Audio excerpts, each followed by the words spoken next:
تو رو خدا فکر نکن که قرآن یعنی اون کسایی که میبینی دارن تبلیغش میکنن.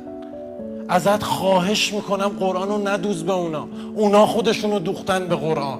اونا رفتن پشت سنگر قرآن قایم شدن. اونا رفتن پشت اسم خدا قایم شدن. اونا رفتن پشت اسم امام حسین و امام علی و امام حسن و امام رضا قایم شدن.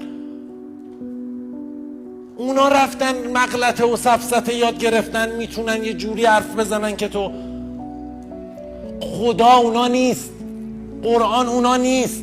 یک بار هم اگر تا الان نخوندی، اصلا تو اگه نمیفهمی چی میگه، باز کن، هر جا باز میکنی یه آیه بخون. گنگی مهم نی، رپری مهم نی، تتو داری مهم نی، مس میکنی مهم نی، نمیکنی مهم نی، حجاب داری مهم نی، حجاب نداری مهم نی، بخون قرآنو بخون.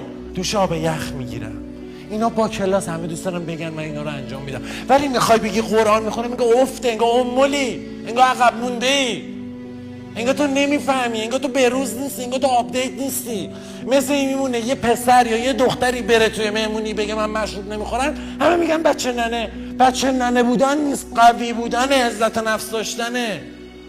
یه دختری اگر با ظاهر طبیعی بیاد تو خیابون، بره تو رفیقاش که همه 1000 تا کار رو خودشون کردن، 1000 تا دوست پسر عوض کردن و این متعهد و پایبند به حرمت پدر مادرش و حرمت یه نفره، میشه امول، میشه عقب مونده.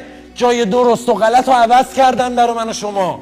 هر چقدر بی بعد نوبارتر با کلاستر، هر چقدر کارهای سطحی و بیشتر انجام بدی، بیشتر بکنی تو حلقه، همه با کلاستر. چراغ تو خاموش کن، باور تو راجع به خدا بساز، قرآن بخون. والله العظیم قسم میخورم که هیچ چیزی نیست که نتونی به دست بیاری. به دست بیاری چی؟ میده، دو دستی میده.